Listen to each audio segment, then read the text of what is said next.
Well, thank you, Mr. Speaker. I thank the House for the indulgence. It's been 13 years since I delivered my inaugural speech to this chamber as an unknown new MP. Today, thanks to Scott Morrison, that's no longer the case. Almost the first words I spoke were about my refusal to approach politics cynically. With the passage of time, despite a little less hair and some lovely character references from my friends at Sky After Dark, I can say unequivocally that my optimism remains undiminished. People elected to this parliament should never forget that politics is a service. And when you stay true to your values, work with a clear purpose, show a willingness to see good people and good ideas across the aisle, and remember we are ultimately here to leave New South Wales in a better state than we inherited it can also be a joy. I was lucky to see the importance placed on service in the family in which I was raised and the community in which I lived.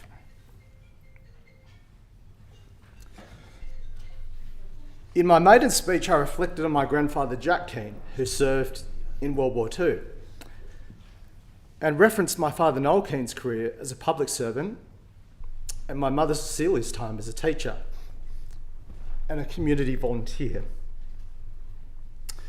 I spoke of a community of volunteers and hardworking, generous and caring people wanting to contribute to our civic fabric. And then to have had the opportunity to serve them as their elected representative is one of life's great honours. I hope I've done justice to the faith shown in me by the people of Hornsby. I cherish the opportunity to work for you and on your behalf. To take Hornsby Hospital from an institution under threat to one of the state's finest. To deliver North Connects and upgrades to New Line Road. And access improvements to Normanhurst, Mount Colah, Hawkesbury River, Thornley and Waitara train stations. Mark Taylor Oval has been redeveloped and the Hornsby Quarry has been converted into one of Sydney's great open spaces, the Centennial Park of the North. We created Barara Valley National Park, protecting an incredible part of our Bushland Shire forever. And Galston and Cowan have finally been connected to the sewage system. I thank everyone who's worked alongside me in delivering results for my community, particularly some of the most special Hornsby locals I've had the pleasure of working with and who have become now my closest of friends.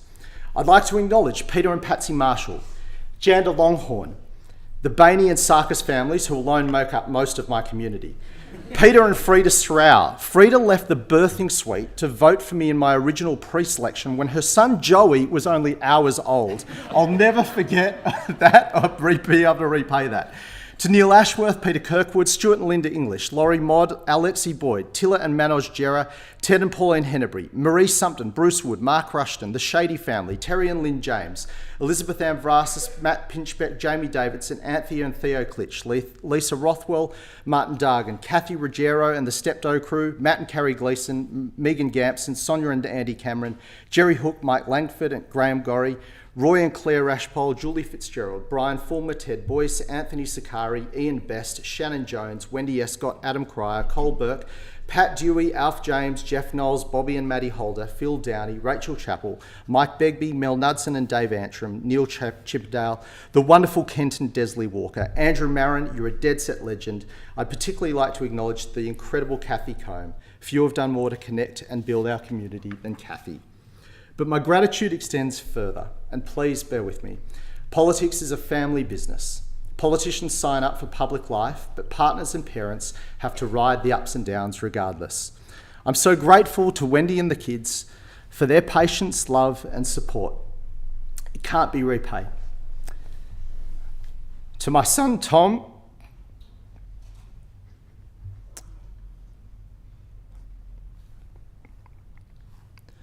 when you read this in a few years' time, I want you to know how much you've been the motivation for everything I do. I love you. To my mum Cecilia and dad Noel,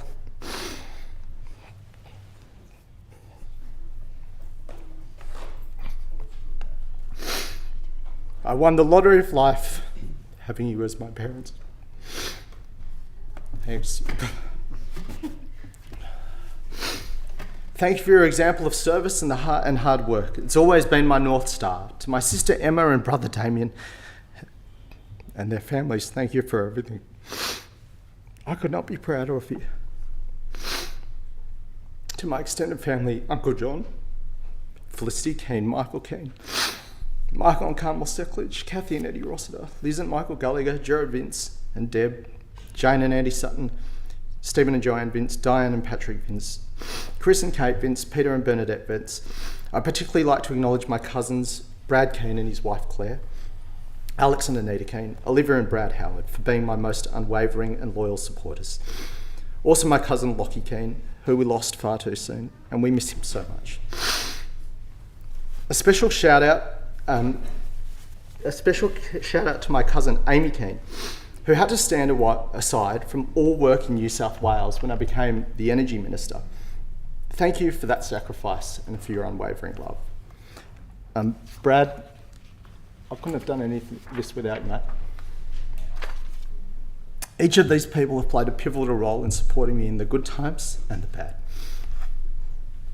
To my supporters, Kirsty and Peter Gold, Treen Chandler and Chris Barter, Anna Jacobson and Rickard Gardell, Brett Whitford, Susan Lee, Matt Brown, Rob Purves, Gary Zammel, Fred and Therese Wallard, Ben Salmon, Julie Taylor-Mills, Peter Van Beek, Anthony Saltieri, the Lala family, and the utterly brilliant Aidan Allen and his wife Alex, and of course, the great Kim Warwick. Thank you for everything. You've always had my back. I'd like to acknowledge and thank my colleagues in the Parliamentary Liberal Party for their commitment to building a better state. I love the Liberal Party, and I know that it's Liberal values that's what is needed to continue to drive our country forward. I'd particularly like to thank my most loyal and trusted friends and supporters in here, particularly Mark Curray, Chris Rath, Felicity Wilson, Kelly Sloan, Natalie Ward, Jordan Lane, Scott Farlow, and Eleni Patinos. I can never thank you all enough. When I could not even rely on my own vote, I could still count on yours, so thank you very much. To the National Party, I've come to admire the role you play in our coalition family and the important voice you provide regional Australia. I want to thank my friends, John Barilaro, the dominant force in National Party politics, and I want to acknowledge that. My mates Paul Toole, Adam Marshall, Mel Pavey, Bronnie Taylor, and of course, Steph Cook and Ben Franklin, who are actually moderate Liberals undercover. Sorry. Sorry, Ben. Not undercover now. Ben, I'm so proud of everything that you have achieved and grateful for your unwavering loyalty and friendship. I acknowledge the 4 premiers that I served under, O'Farrell, Baird, Berejiklian, and my mate Dom Perrottet. Each made a mammoth contribution to the betterment of this state, and I appreciate the opportunities they provided me. So I'm loath to signal one out, but I have to give a special nod to my great friend and mentor, Gladys Berejiklian. I still regard what happened to her as a grave injustice that denied this state of one of its finest premiers and leaders, and I know that the people of New South Wales regard her as fondly as I do. She set the standard when it came to dedication, commitment, and service to the people of this state, and I thank her for her incredible leadership and her unshakable belief that she had in me. I want to thank Mark Speakman for his friendship, and I'm certain that he'll make a fine Premier in 2027 and beyond. I want to thank his staff, and particularly Cheryl Gwilliam, who's amazing. To my incredible mentors who invested so much time, energy and effort in me, particularly our outstanding 29th Prime Minister, Malcolm Turnbull. He's a great man and a great friend. Thank you, Malcolm. To John Brogden, who, where it all started, thank you forever. Our president, my president, Don Harlan, been a great mentor and a friend. Michael Photius, unshakable belief in me, thank you. Paul Fletcher, who's here today, thank you for everything, Paul. And of course, the brilliant Trent Zimmerman. All of those people I mentioned are true Liberals in the Menzies tradition. I want to acknowledge and thank Philip Ruddock for being like a second father to me. Your dedication to public service has been the absolute benchmark. A special shout out to one of my closest friends in politics and in life, who also happens to be one of the most remarkable policy and political minds in the country, and that's Julian Leeser. Julian is one of the most brilliant talents on the Conservative side of politics. The Liberal Party needs him now more than ever, Julian.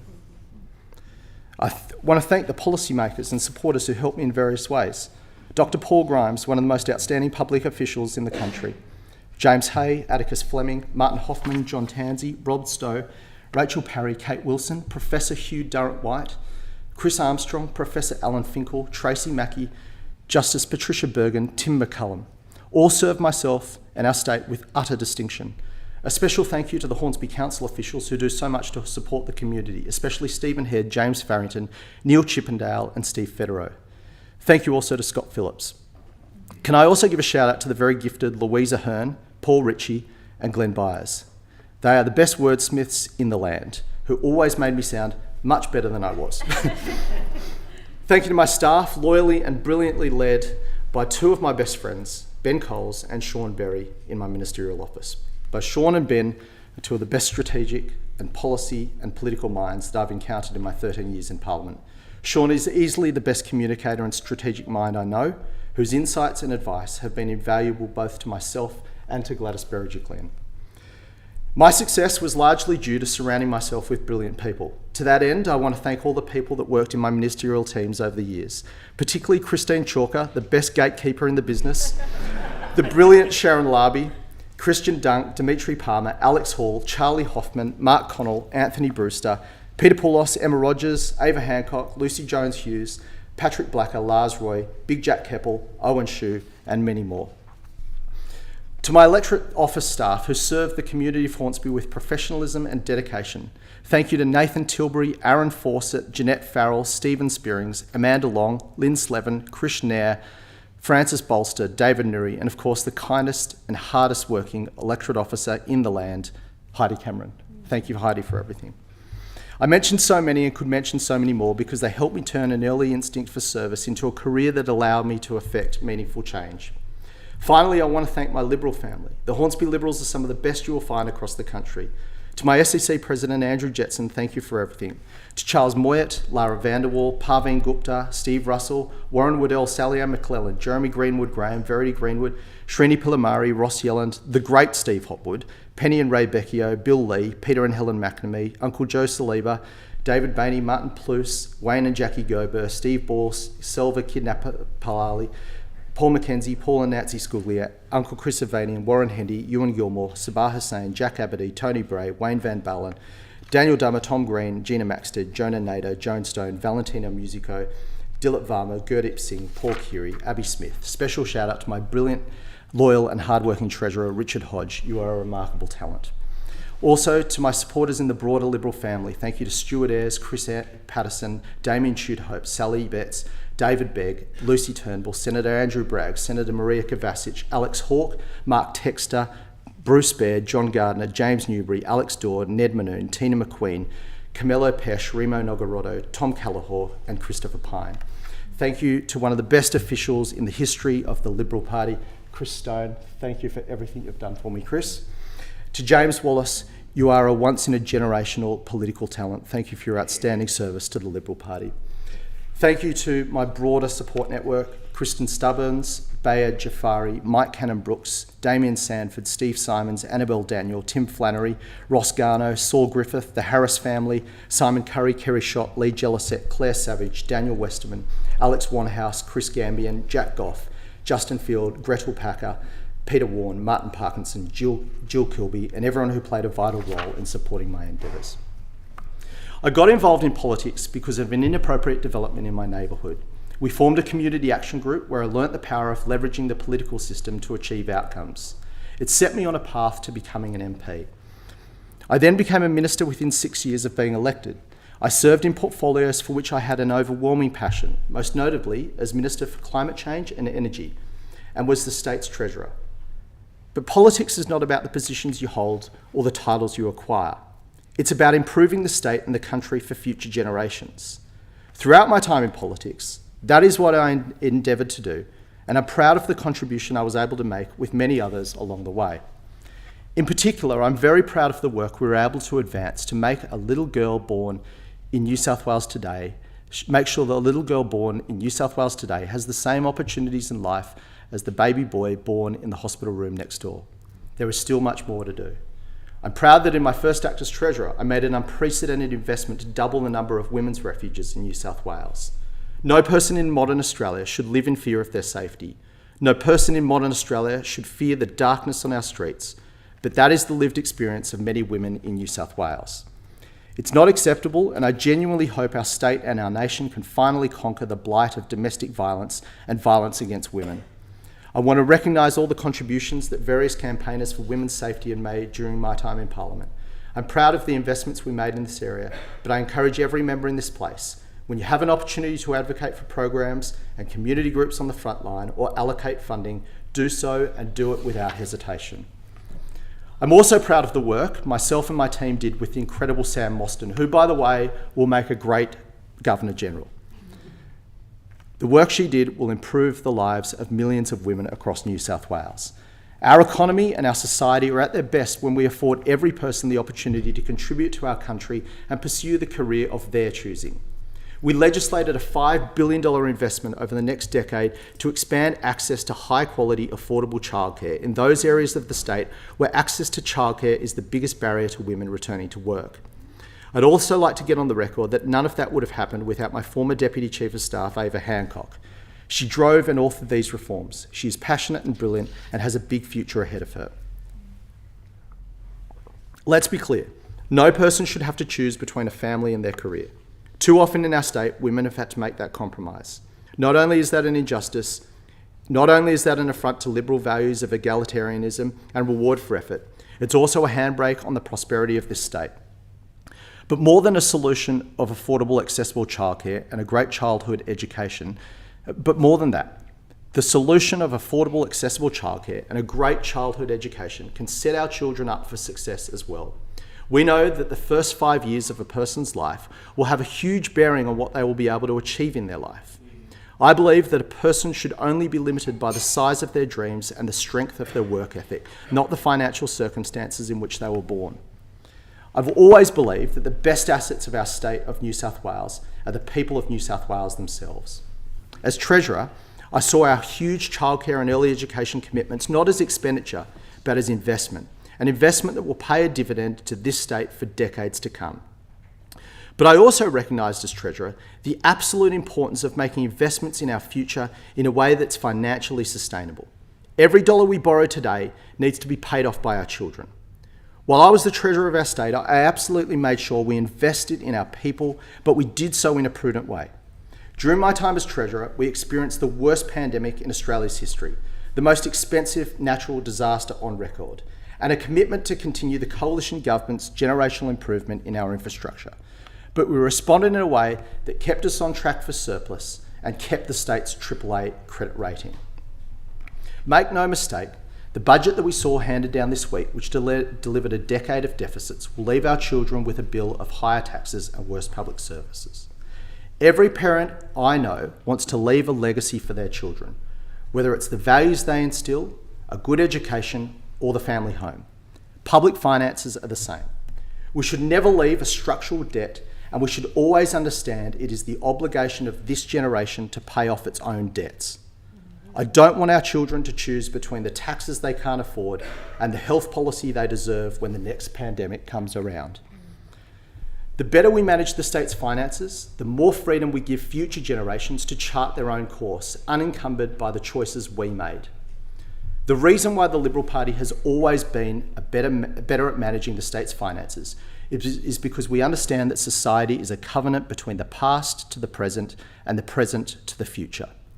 Liberals understand that we are merely custodians of our country and our planet for future generations.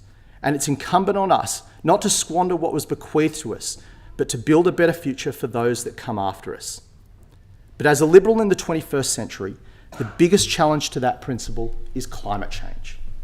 In the same way that we as Liberals believe that you should not leave a financial debt to future generations, I believe that it's incumbent upon us not to leave an environmental debt to future generations. Climate change is the challenge of our generation, which needs a once-in-a-generation response. My grandparents' generation fought for freedom in the Second World War. My parents' generation saw off the threat of communism during the Cold War. It's incumbent on our generation to take decisive and responsible action on climate change. This is the biggest challenge that will face our society and our economy in our lifetime. We know that... Mr. Speaker, can I have an extension? I thought you were just going to keep ignoring it anyway, Matt. But, that's my usual practice in here, Mr. Speaker. I think the House was going to indulge that anyway. We're enjoying this, but I will put the question. The member for Hornsby has sought an extension of time.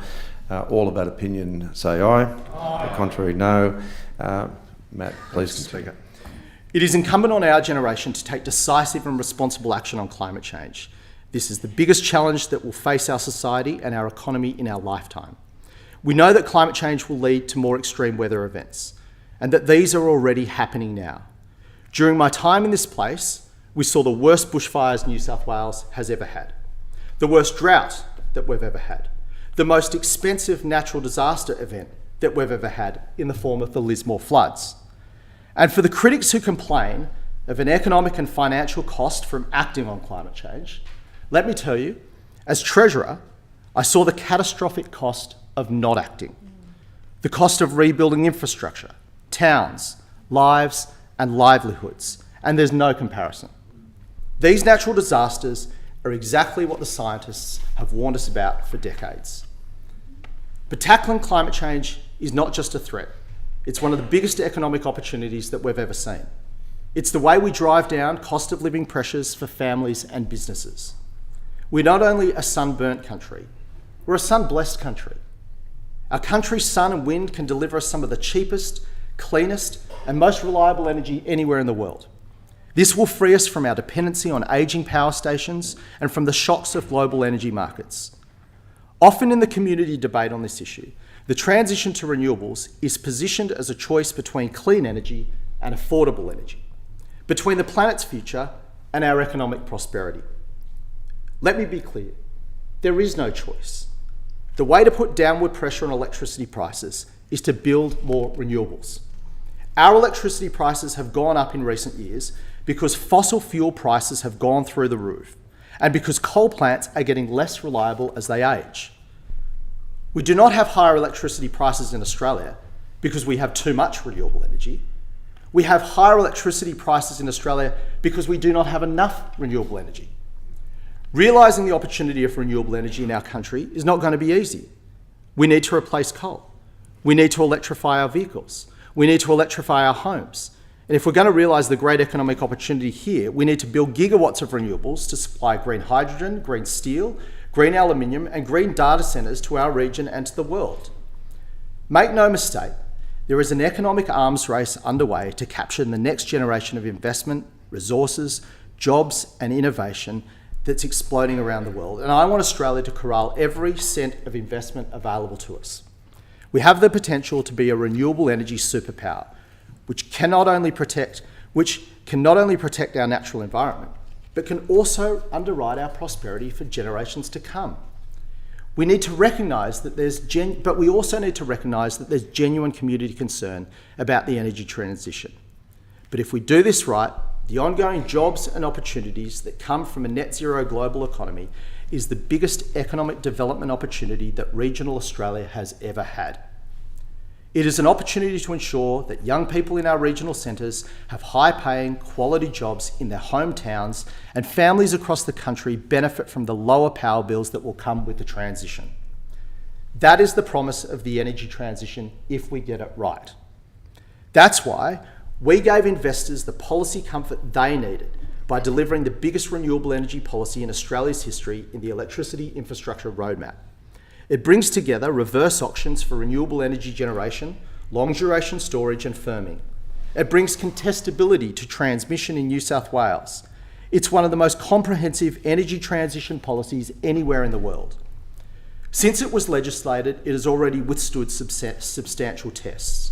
Not only have we seen investors commit to build 6 gigawatts of renewable energy generation in New South Wales, not only is the Central West Orana RES underway, not only have we seen successful long-duration storage tenders, but we were also able to deliver the Waratah Super Battery and hundreds of megawatts of extra firming to help support the reliability of our state's power system for when Eraring closes.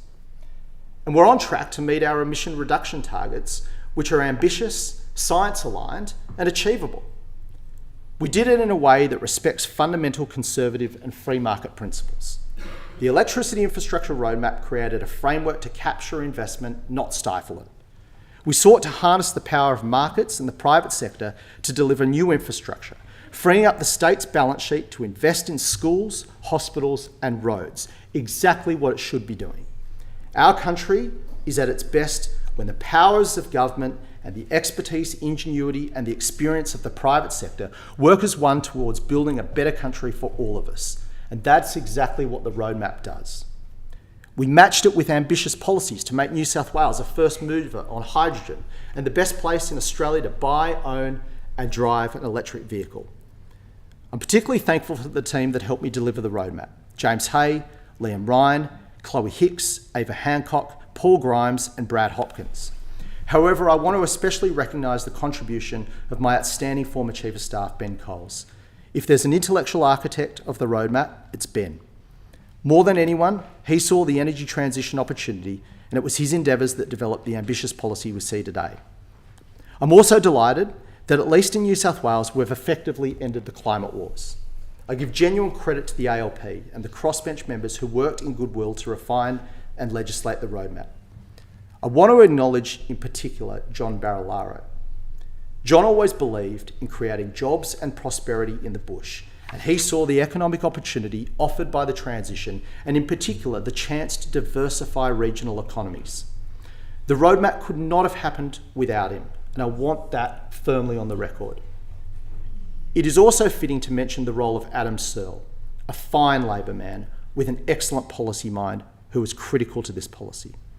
I want to recognise the contributions to the roadmap of Ben Franklin, who I think sat up all night to get it through the Parliament, David Shoebridge, Alex Greenwich, Paul Scully, Yasmin Catley, and of course you, Mr. Speaker, for the important role you played representing a community heavily affected by the energy transition. It's fair to say that every one of those individuals and countless more were willing to find areas of common ground and avoid the temptation of putting politics first and instead the people of this state first. Mr. Speaker, that's when this place works best. When we recognise the legitimate objectives and concerns of different communities across this state and try to address them with respect as best we can.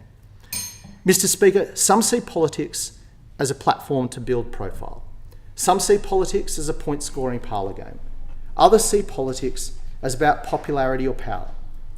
Mr. Speaker, I believe politics is about bringing people together, working in common cause to achieve common goals for the common good. Politics is about leadership. I got involved in politics not to administer the state, but to reform it for the better. That's what politics is about.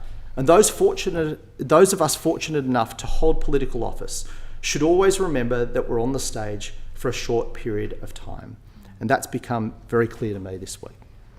So my message to everyone in this place is to be ambitious, not for yourselves, but for what's possible for our state and for our country. The great public officers are there to do great things for the public. No one else can pass laws or marshal our collective resources in the way that we can here. And so rise to the challenges of our time, see a better future for our state and go ahead and build it. Where we can find unity and purpose, the solutions will be more substantial and more durable. So let's disagree where we must, but find common ground where we can. Because it is on that common ground that we can build lasting change. And let us do both these things with respect and civility. We live in an era of social media, fueled by algorithms designed to engage and divide us, and only give us the information we agree with. We see threats to the best traditions of Western liberalism, whether it's the cynical populism of Donald Trump or the outright authoritarianism of Russia and China. We are currently confronting horrific anti-Semitism that ignores some of the darkest days in the history of modern civilization. So we need to show that democracy can work. I truly believe that most people who live in this country and serve in this chamber want the best for our country and its citizens. So let's rally to that cause and show that we can tackle the greatest challenges confronting our generation. It's about protecting our freedoms, our liberties, the rule of law and democracy. It's about ensuring that everyone in our society is able to live safe and secure, free from threats abroad and within. It's about handing down a world that is in a better state than the one we inherited. For the 13 years that I've been in this Parliament, that's been my North Star. As I look up at my family, my son Tom, my stepchildren Jasmine and Monique, you are our future. Of course it's required sacrifice. There have been missed school nights and sports days, and put simply, moments that time can never be recovered. I'm certain that every parent in this place feels the same tension between service and family. But what we do in here matters. And if we're diligent in our work and noble in our intent, we should ensure that they inherit a state that is stronger, cleaner, healthier, and more prosperous than ever before.